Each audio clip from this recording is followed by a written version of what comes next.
Cyberwork with Infosec has recently celebrated its 100th episode. Thank you to all of you that watch and listen and subscribe to both the audio podcast and our YouTube channel. We're so grateful to hear from all of you, and we look forward to speaking with you more about all aspects of the cybersecurity industry. To celebrate this milestone, we have a very special offer for listeners of the podcast. We're giving 30 days of free training through our Infosec Skills platform. Go to infosecinstitute.com/skills and sign up for an account, or just click the link in the description below. While you're there, enter the coupon code CYBERWORK, one word, all lowercase, CYBERWORK, when signing up, and you will get your free access. You'll get 30 days of unlimited projects to over 500 cybersecurity courses featuring cloud-hosted cyber ranges, hands-on projects, customizable certification, practice exams, skills assessments, and more. Again, check out the link in the description below and use the code CYBERWORK, CYBERWORK, to get your free month of cybersecurity training today. And thank you once again for listening and watching. Now, let's get to the episode.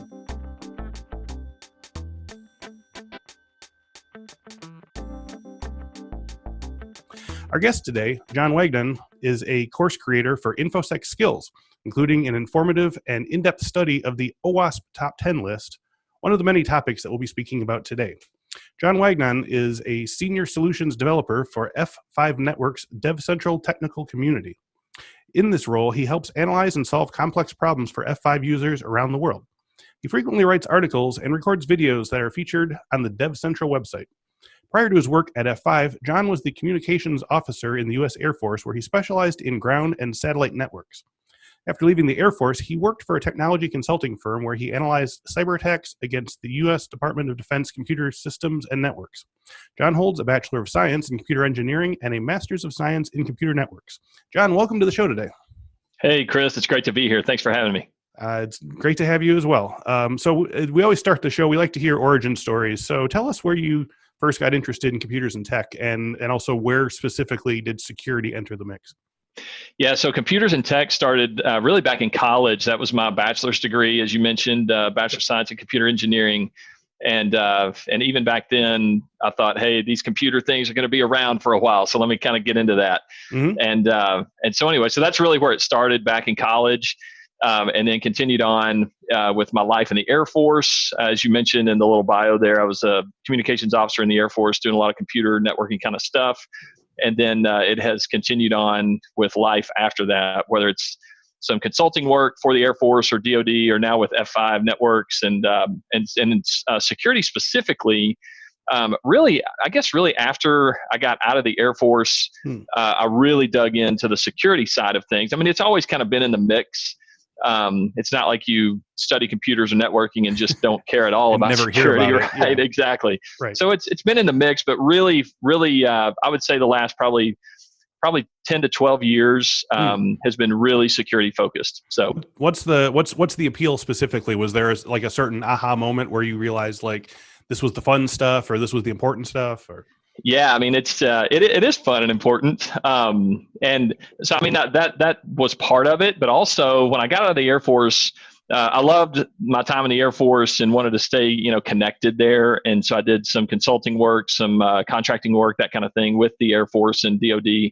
And there was a huge need that they had, and I knew that. And they said, hey, can you really help us focus on this stuff? And then, as you get into it, then you kind of catch the fever, as it were. And then it's like, man, this is really cool stuff. And I mean, some of it can be scary. Some of it can be like, wow, what is going on? But then really at the end, it's fascinating. It's fast moving. There's always something new to learn. And that's one of the things I love about it is it's like, man, you never ever stop learning this stuff. If you stop learning, then the world continues on and leaves you behind about that fast. So you better keep learning. Oh boy, we talk about that all the time, about the half-life of security knowledge. It's, man, what is it? Yeah, I was going to say it's about 30 seconds, but maybe 2 years. Starts melting away. But yeah, and there's also that just that satisfaction of like you solved a real problem that could have potentially enormous consequences. So I'm sure that's exciting as well. Yeah, it is. So as we mentioned at the top of the show, and there's a little promo before you came on here, but we're talking today about Infosec Skills, which of course is our skills-based learning platform through Infosec. So first of all, what types of classes have you created for the site? So the only one for Infosec Skills is the OWASP Top 10, Okay. like you mentioned. So yeah, the OWASP Top 10 is the one that I've done thus far. Okay. I will say this: it's not a class, but I've written a blog and may write another or two, or Okay. who knows? By the time someone watches this, maybe I've written a bunch of them. But yeah. So, and I may do more work in the future as well. So Okay. Yeah. So you created other classwork or collateral in the past? So tell me about the blog a little bit. Yeah, so the blog was frankly kind of an overview of the OWASP Top 10, why it's important. So it's sort of connected. Is that how we found you? Well, actually, I did that one. I did that one after I did the class, just to kind of help people learn about, hey, there's this class out there. Great. I think, yeah. So it's out there. You can go check it out, and then go take the class. Okay, well, give me a little walkthrough of what students will see in the OWASP Top 10 class. I mean, I guess first give a real, quick elevator pitch on what the OWASP Top 10 is, but then also like what are the specific skills that you're imparting to sort of keep people savvy about it? Yeah, so I guess the quick version of the OWASP Top 10 is OWASP is a nonprofit organization that does a bunch of computer security work around the world. They've got a lot of leading experts that contribute and all that. So it's just frankly, it's a big group of people that really want to see the internet and all that stay safe, which is great. Mm-hmm. The top 10 list specifically is this group of people. They go out, they do surveys, they do a lot of data collecting from all kinds of different companies and industry experts and all that all over the world. And they compile a list of the top 10 security risks that they see in the world at that time for web applications specifically. So if you use a web application, which all of us do all the time, whether you know it or not, then there are risks associated with that. And so the OWASP Top 10 are the top 10 most critical risks out there. And then, and so for the course itself, for the skills learning path, I go through each one of those. Well, first of all, I'll go through an overview of like, what is OWASP and how do they create the top 10 list? What is the top 10 list? All that. Right. But then we go through every one of the top 10 security risks in depth. And I use demos, I use videos. I like to tell different stories, hack into people's webcams and spy on their backyards and all kinds of good stuff, so you'll see a lot of good stuff in there. Nice. So one of the reasons, we changed our podcast name to Cyberwork a while back. And the sort of point is not only do we want to talk to people in the cybersecurity industry, but we want to impart tips on, getting on the first step of the ladder or climbing the ladder of the cybersecurity industry. So I want to talk a little bit about for the benefit of people who are maybe just considering cybersecurity for the first time or might feel sort of stuck in their current position and, want some advice. So to start with, what recommendations do you have to get people into cybersecurity who might have an interest but no previous, experience? Are there certain skills or certs or experiences that newcomers should work on first to get their foot in the door? Yeah. Well, shameless plug, you need to watch my skills learning path for the OWASP Top 10, right? I mean, that's obviously that's the number one thing. No, I'm just kidding. Yeah, there. Cyberwork to get 1 month free. That's right.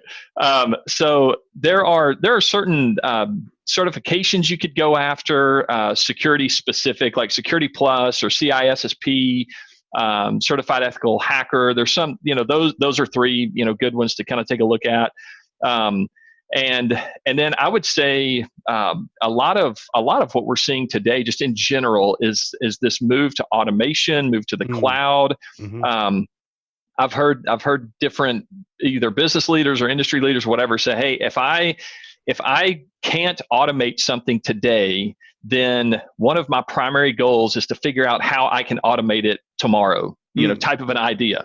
Yep. Which makes business sense that it's like, hey, if, I want to do things faster, better, more secure, all that kind of stuff. So knowing that that's the way that the world is moving, and frankly has been moving for a while now, then as someone who wants to get their foot in the door, then start to learn some of what that automation is. Go check it out, anyway, so like cloud-based stuff, automation stuff, get your foot in the door there. There's always code, like app developers are in massive demand. So go learn a programming language, learn Python, learn PHP, JavaScript, whatever. Frankly, you could even go look at this is just kind of one interesting thing that you could do. Go to a company that you might be interested in, or you're just interested in the work that company does, and check out the careers page. What are the job openings that you see, right? Right. And for me personally, I work for F5. I'm on the Dev Central community team, like you mentioned. There are massive amounts of job openings for developers, so go learn a programming language and get yourself a job, and it will happen. And, you'll be in demand. So anyway. Is that a sort of thing that you can do kind of freelance, where you sort of self-teach yourself a programming language and then build a thing and sort of show it to someone and say, hey, I did it? Or how you could. Yeah, you totally could. Mm-hmm. That's one of the cool things about the internet today that may not have, wasn't around, say, 20 years ago or whatever, is that you can go on there. You can go on the internet. There's I don't even know if this group is sponsored by anyone or whatever, but it's a great website called Codecademy, and they have all kinds of different learning opportunities where you can just go on there and start learning. I mean, from the basic, hey, let me try to program, hello world that pops up on your screen, and start there, right? Mm-hmm. And learn how to do that in JavaScript, and then learn how to do it in PHP, and then learn how to do it in Python, and then whatever, right? Mm-hmm. And what I would encourage people to do is maybe kind of play around with a couple of different languages if you want to get into the programming side. Right. Play around with a couple of them and say, hey, this one just really makes sense to me. Yeah. And then this other one just makes absolutely no sense to me. The way that it's built or designed or whatever. Yep. And it's been interesting. I've run into different people along the way that will have these very emotional discussions, almost fights, as it were, saying, hey, this programming language is the best. And it's like, no, this one is the best. There's no best one. So I say that to say, hey, get out there and just kind of check out the basics of a few of them, and then take that, to your point, take that and say, hey, I know how to do this thing. I know how to program in JavaScript or Python or whatever. And then you could take that to a job interview and say, hey, here's some things that I've done, and I understand how to program in this language. And then employers are going to be like, and I mean, I can't guarantee this, obviously, but employers are going to be, that's what they're looking for. Right. So, I mean, at the end of the day, not to get into too much of a business discussion here, but at the end of the day, a business or a company is going to compensate you for a skill that they have a need for, right? They are interested in a skill. And if you can bring that skill to the table, then they will compensate you for that. So, not to get too far ahead of ourselves here, but in terms of education and all that stuff, you may need to go to a 4-year degree in order to, in order to achieve that skill. You may need to go to a master's degree level stuff, or you may not need to at all, So anyway, I would encourage you, at least to start off, do what you can without spending tons and tons of money. I mean, I've got a bachelor's and a master's degree. I'm certainly not anti-education at all. Right. But sometimes that may not be totally necessary to go all the way to certain levels before you can just go start making money, and you may not ever need to go back and get a master's degree or maybe even a bachelor's degree. Anyway, that translates perfect to my next question here. So, you said it's more important to get the skill, or it's as important, or that's the crucial point. So in your opinion, what are the cybersecurity skills that are most in demand right now, and which ones do you need to most quickly accelerate your career? Are there any skills that people are overlooking right now in their studies and preparations? Yeah, I mean, I know I just talked about just code, like web development, developing, coding, that kind of thing. That's absolutely in demand. On a security perspective specifically, penetration testing and just other security testing is absolutely in demand as well. Yes. I mean, you can imagine companies have these web applications, and they need to know if the bad guys are going to be able to get in or not, because guess what? The bad guys are trying to get in. Right. So if you can come in as a pen tester and say, hey, I can be the virtual bad guy and try to get in and tell you exactly where your holes are, then that's in high demand for companies today. And then I would say to the extent that you can, depending on where you work and all that stuff, maybe get some real hands-on experience with actual products, like just a network firewall or maybe a web application firewall, and Try to, again, to the extent that you can. You may not even have access to be able to do some of that, but if you can, walk down the hall and be like, hey guys, at least let me look over your shoulder and help me learn what an access control list looks like, or a security policy on a WAF or whatever. How do you build that? And teach me a little bit. And then you can take that and grow from that, right? And then take that to the employer and say, hey, make me your next security guy or whatever, right? Yeah, absolutely. So those are a few things. Okay. So how long have you been an educator? And in that time, has the cybersecurity training landscape changed since you began? In terms of formal educator, the nature of what I do in my job, I create a lot of content for DevCentral. I know I've talked about DevCentral. I mean, that's my job. I'll plug it a little bit. Right. So the nature of what I do is create a lot of content for that community. It's our online community, technical community for F5. And so I'll write articles, or I'll do videos or that kind of thing. But also as a part of that, I'll have speaking engagements to customers or user groups or that kind of thing, or even conferences. I'll go and be a speaker at conferences. So I've been doing that for several years now.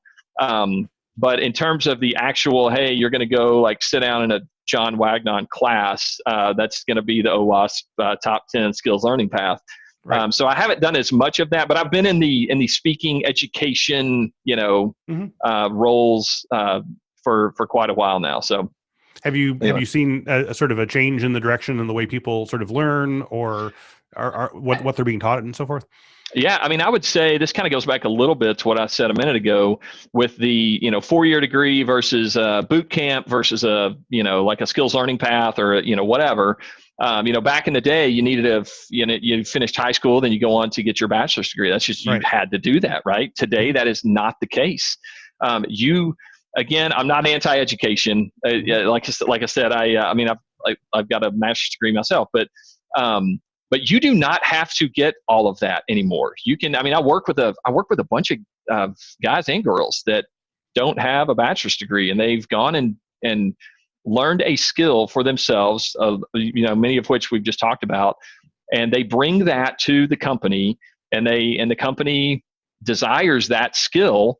And if you can learn that skill and bring it to the employer will, they will like that. They will find that attractive.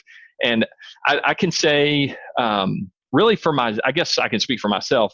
I don't remember being in an interview, not that I do a ton of job swapping or whatever, but I've not necessarily been in an interview lately at all where the employer is like, hey, you must have a master's degree or else forget it. Or you must have a bachelor's degree. If you can bring that skill to the table, then that's what's critical. That's what matters. So in terms of the landscape changing over time, that's where we are today. And frankly, as far as I'm concerned, it makes a lot of sense. If you have a piece of paper that says Bachelor of Science in whatever, okay, that's great. But as an employer, I care what you can bring to me to help me grow my business, to help me make money, that kind of thing, right? Right. And regardless of whether you have a certificate that says something or not, are you helping me do what I need to do as a company, right, to make money and grow our business? Anyway. So let's talk a little bit specifically about skills-based education of the sort that Infosec Skills is and so forth. What are some benefits to this method of training above other methods that people might not be aware of, as opposed to academic study or boot camps? Yeah, so I think skills-based or skills-focused training is extremely important. And at risk of repeating myself here, it's really, at the end of the day, you as an individual, whoever you would be, the people watching this, you need to have a skill that is desirable to an employer, right? If that's the goal of what you're trying to do, if you're trying to get a job or whatever, or if it's just, hey, I just want to grow more in my own education and I'm not necessarily looking for a job. But nonetheless, or a boss told me on Friday I need to be able to know how to do a thing by Monday. Exact. Man, that actually happens. That's not hypothetical, as you know, Chris. So anyway, regardless of your motivation, I guess you're trying to gain a skill. So the question would be, why did you go to college and try to do that thing, get that degree? It's because you're trying to learn a skill to do something. So skills-based training gives you a very focused approach to say, hey, I want to learn, I'll just pick, I'll pick Python programming for an example. I know I've talked about that a little bit. I want to learn how to be an awesome Python programmer. Well, what do I need to do that? And the answer is you need to go learn, you need to go Python program. You need to go either read stuff about it, read a book about it, go watch a video about it. But a skills-based training class can give you the very focused, information and education that you need to learn that thing, right? Whereas if you took a 4-year degree, and again, I know I've said this a million times. I don't want to make it sound like I'm anti 4-year degree because I'm totally not. Right. It certainly has its place. But if that's what you're trying to do, then go to a skills-based learning path and learn that thing. And that's the benefit in my mind, that you don't have to worry about the extraneous or the other stuff that may be worthwhile as an individual or as a human being or whatever, but you can learn this skill. I would say boot camps have their place as well. Boot camps are interesting because very typically boot camps are like, hey, you're going to go get this certification. I'll pick on CISSP, for example. You're going to go get a CISSP. It's this, mile wide and inch deep is the way I got my CISSP, is the way that, it's described and all that stuff. And so you need to go like focus for a week or whatever it is and just hit it hard. And you're trying to get that CISSP, and that's great. But it's not, so that, I guess it has its place, but again, the skills-based learning, like a learning path or that type of thing, is going to give you that specific skill that you're looking for and not bog you down with a lot of other stuff that you may not be that interested in. Anyway.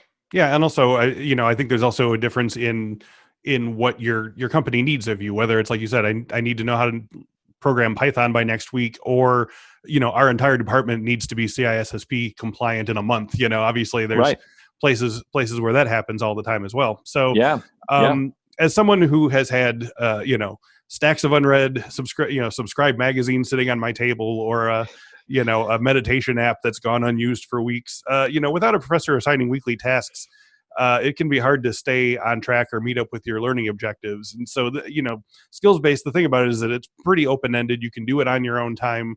But the downside of that is that, who's there to tell you when your own time is the right time. So do you have any tips to help lifelong learners stay focused on training and accomplish their goals with such an open-ended opportunity? Absolutely. That's a great question. First thing I would say is, Chris, get those meditation things going, man. You gotta really bring it in. No, I'm just kidding. So exactly. At risk of being like super philosophical and all that right here, I would just say you have to stay focused. You have to, as an individual, you have to say, all right, what am I doing here? And man, I could go off, I won't get on my soapbox here. I could go off on nutrition or exercise or you name it, right? You need to have a disciplined lifestyle, and you need to have a goal that you have set. I'll pick on PHP or Python or whatever, whatever. It's like, hey, I want to be a pen tester, right? There you go. Yes. I want to be a pen tester. I want to be able to go to my next employer or my current employer and like upgrade or upskill or whatever as a pen tester. All right, well, what does that look like? Well, I would say, of course, shameless plug here for Infosec. I mean, go and check it out, right? I mean, you got a lot of great resources. So, establish a path for what that needs to look like. And Infosec does a great job. I mean, that's the whole goal of this skills learning path, right? To say, hey, if you want to land here and you're here today, here's a good path to get you there. Reach out to friends and colleagues and stuff and ask them too. But at the end of the day, it's your life, it's your experience, and you are responsible for that. So you need to be disciplined. You need to stay focused. You need to have a goal, and you need to work toward that goal. And so what that looks like practically is you need to get out of bed in the morning, right?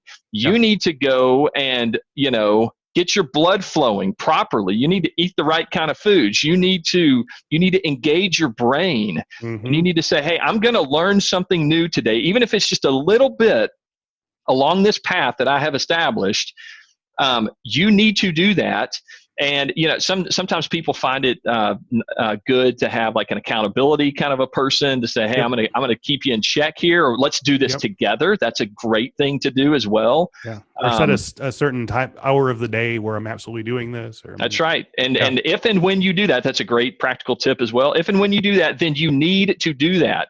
Yes. And just because Judge Judy is on TV, that doesn't mean that you need to skip your hour that you set aside. You need to do that.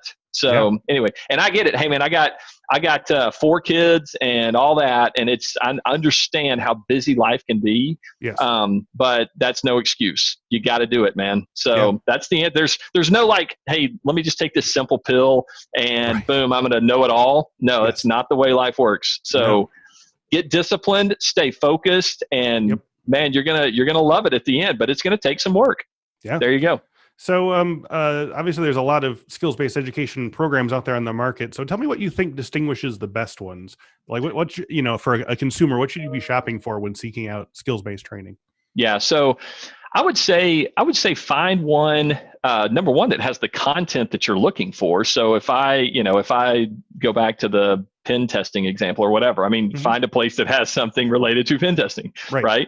And then also, I guess dig around in there a little bit. Find an instructor that resonates with you, right? So I won't name any names or nothing, but I've seen different instructors or presenters that just get up there and they read the slide, point 1, point 2, point 3, and then flip to the next slide, and that's it. For me personally, that's not the way to go, man. I do not understand that. So kind of dig around and find someone that resonates with you. And maybe that's not even someone, maybe that's a curriculum or a training style that's like, hey man, we're going to learn Python today. And so the first thing is this, and you're not even necessarily interacting with an actual instructor. Or maybe you are. So one, I would say again, find a place that has the content that's relevant to what you're trying to do, and then find someone that resonates with you, where you could say, hey man, when that guy or that girl talks, it's like, I can follow that. Like that makes some sense to me. Right. Right. And again, I don't want to go back to the whole education thing. It doesn't matter to me personally. I can speak for myself. It doesn't matter for me personally if that person is a PhD or a high school graduate or whatever. Are they speaking truth, and do they know what they're talking about? Does it make sense?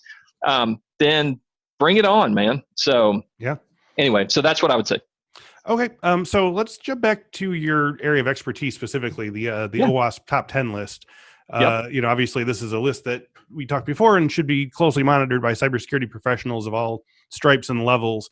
So tell me a bit about the most recent updates to it. And also, what do you think we should be watching for from the OWASP top 10 in years to come? I know it's not updated every year, but it seems like we sort of watch to see sort of like what was the last big change and what the last big update and so forth. That's a great question. So I know I talked a little bit about OWASP top 10 a second ago, but it's the list of the 10 most critical security risks for web applications today. And by today, and you mentioned this too, they don't update it every single year. It's like it's every few years is what I'm going to say. They seem to have been on about a 3-year schedule the last several years. Last time, or? But 2017 actually is the latest one that they have released. We're probably due then, right? We're due at some point. I've kind of checked around, like, hey, has the Google told me, the crystal ball of when they're coming out next? I have not seen when the next one's going to be released. But I would say it's in the next year or so, probably is going to be released. So anyway, it's every few years they come out with that list, and I talked a little bit earlier about how they determine that list. There are a few other things though that I would say that we could watch for from OWASP specifically.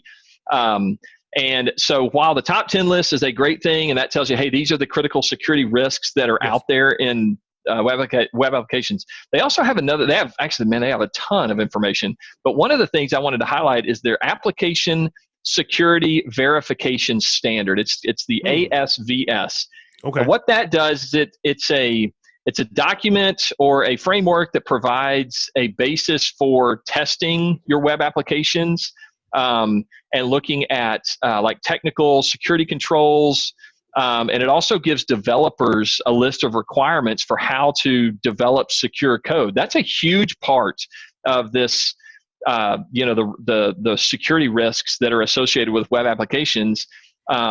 A huge part of that is developers don't write secure code and they don't follow secure coding practices. Yes. So I would say that, and granted, if you're a developer and you're like, hey, I just got handed this web application and I got to manage this thing or update it or whatever, you can't necessarily go back and just scrap it all and say, all right, I'm going to redo this thing. So I get that. Yeah.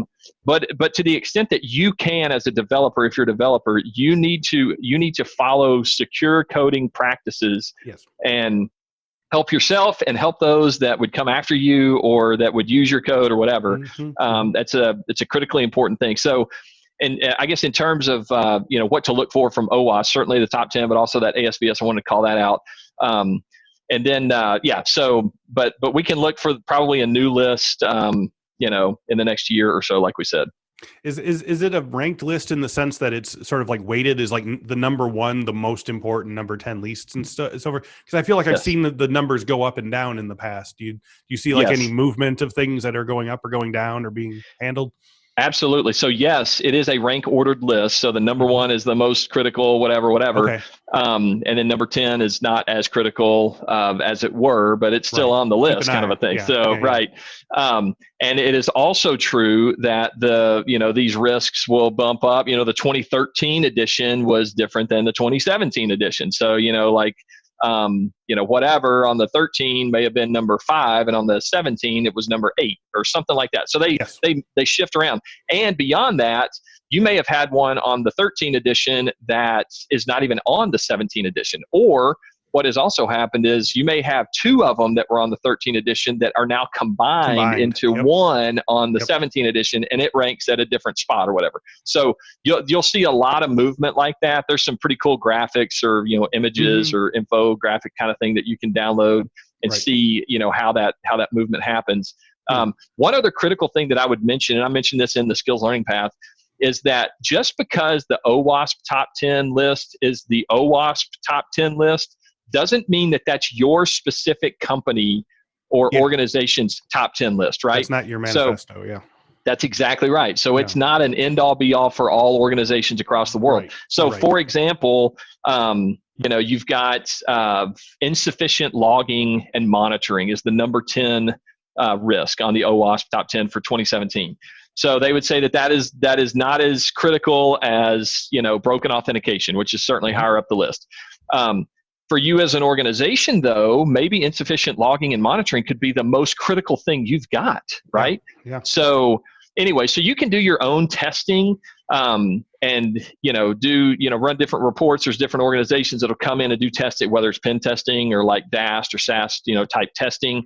That'll come in and say, hey, for your specific web application and your organization, these are the things that are going on, and this is how critical they are. And then it's also it's a fairly personal to the extent that it's your organization experience, because you have to determine what kind of business impact that thing would have on your specific business. So it's very difficult to say, hey, this is the number 1 or the number 10 or whatever. Yeah. So I would just it's good to know the OWASP top 10, obviously. Yes. But I guess I want to caution people to say, hey, don't just automatically assume that is your specific top 10. Yeah, it's not a collect them all kind of thing. And it's also, when we talk about, for instance, like, compliance requirements and stuff for different organizations, like if you're HIPAA compliant, that's congratulations, you have the baseline of security that you need. That doesn't mean you're completely safe from all bugaboos ever. So I feel like this is a similar thing. It's like start here and then do your own research and so forth. But it's at the same time, you need to have the entire top 10 in your back pocket at all times, I would imagine. Absolutely. Yeah. You said it very well, Chris. A+, man. Gold star. All right. I'll see you for next week's lesson. Okay. So we talked a little bit about what students will learn from your OWASP top 10 course, but what are some of the both practical and theoretical information that your class provides? What are some things they'll be able to do when they leave? Yeah, well, I mean, first you'll know the top 10. You'll certainly you'll certainly know what they are. So as I mentioned before, we'll do an overview of just the OWASP organization. Where does it come from? What's it all about? How do they determine the top 10? What's the methodology that they use to rank? Like how is number one? Right. And how did number 2 not just barely edge it out? Kind of a thing. So we talk about all that stuff, and then we go into each of the top 10. So as we dig into each risk, then I explain what it is. So I'll just use injection. That's number 1. Injection's been number 1 for like ever, since my grandfather was a child, since before Al Gore invented the internet, injection was the number 1 risk. Yeah. Back when steampunk was just steam. Yeah. That's exactly right. So anyway, but take injection for example, which by the way, injection is not just SQL injection. There's a lot of different types of injection, LDAP and others. So anyway, but we'll look at injection, for example, and like what does injection even mean, right? Yeah. What's the theory behind an injection attack at all? Okay, now that we've got that down, then let's look at how SQL injections work or are used or whatever, right? Or how about LDAP? LDAP injections are a thing. So we look at that. And then once we kind of establish, okay, now I understand injection, now I understand how it can be used and utilized by an attacker, we talk about why an attacker would be so interested in, let's say in this case, injection attacks, because they can do a lot of crazy damage with these things.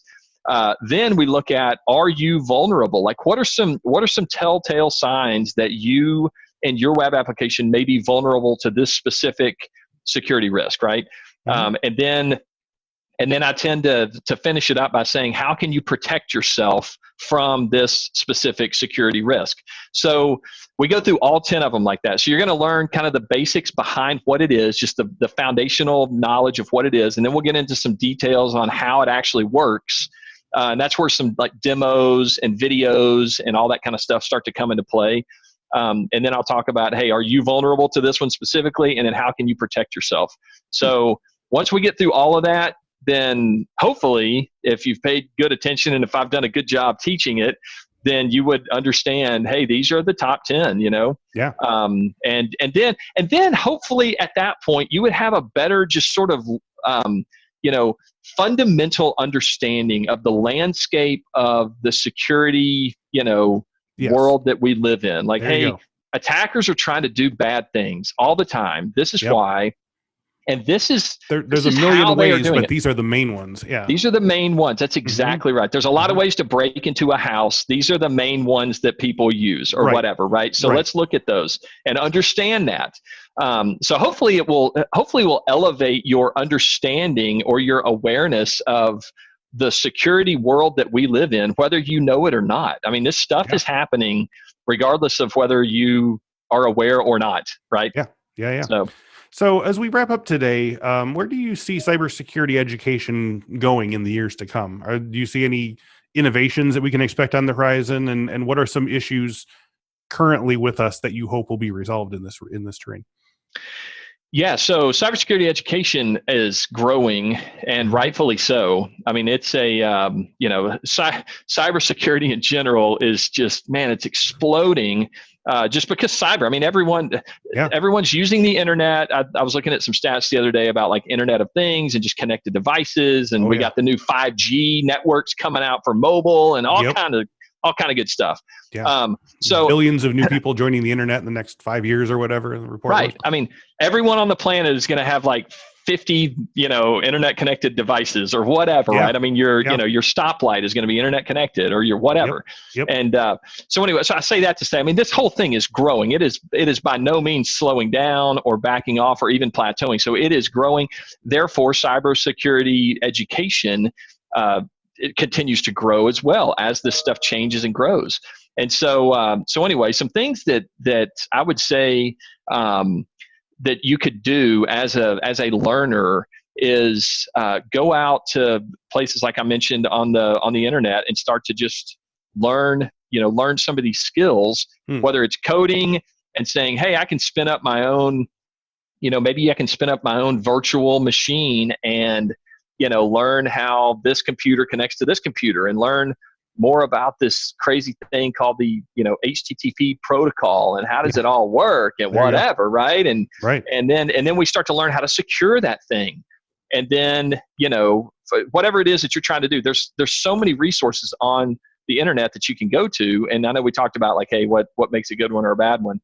But I would just encourage people to start that process, start the education. And I'm not saying that you have to, you have to become an expert in this, but certainly if someone's watching this video, this interview right here, they're at least somewhat interested in this stuff, right? Yeah. So anyway, I would encourage them to say, hey, take that first step, go and do something really simple if that's where you need to start, and check that one off your list. And then go to the next thing. And you don't have to do these big, huge things, but over time you're going to grow. And I would just, this goes back to that self-discipline thing that, where you are, you have to take, the responsibility yourself. Go and educate yourself. And because again, this whole cybersecurity thing, or this whole cyber and connected devices, I mean, it just continues to grow. So you can either learn about it and get to know more about what's happening in the world around you, or you can just, stand still and watch it kind of move on past you, because it is moving. It is moving. Anyway, yeah. So in closing today, if our listeners want to know more about John Wagnon and your other activities, where can they go online to see you? Well, I'm on LinkedIn, so connect with me on LinkedIn and, message me there, whatever. So I'm happy to do that. And then I know I've plugged a little bit of Dev Central for it's the F5 technical community, and it's a great place to be, but I'm there. I mean, that's my job, right? Yeah. So anyway, I post a lot of content out there. So if you want to come check it out, and there's a lot of great content creators out there as well. So, come find me on devcentral.f5.com. So those are probably the two biggest places. Great. John Wagnon, thank you again for your time and insights today. Really appreciate it. Hey, great to be here, man. I really appreciate the time, Chris. My pleasure. And thank you all for listening and watching. If you enjoyed today's video, you can find many more on our YouTube page. Just go to YouTube and type in Cyberwork with Infosec to check out our collection of tutorials, interviews, and past webinars. If you'd rather have us in your ears during your workday, all of our videos are also available as audio podcasts. Just search Cyberwork with Infosec in your favorite podcast catcher of choice. Again, as I mentioned, because we've passed 100 episodes of the podcast, we wanted to celebrate with you, our listeners. So please click the link in the description to jump to the Infosec Skills platform, where you can enter the coupon code CYBERWORK. It's all one word, all small letters, CYBERWORK, to get a free month. Thanks once again to John Wagnon, and thank you all again for watching and listening. We'll speak to you next week.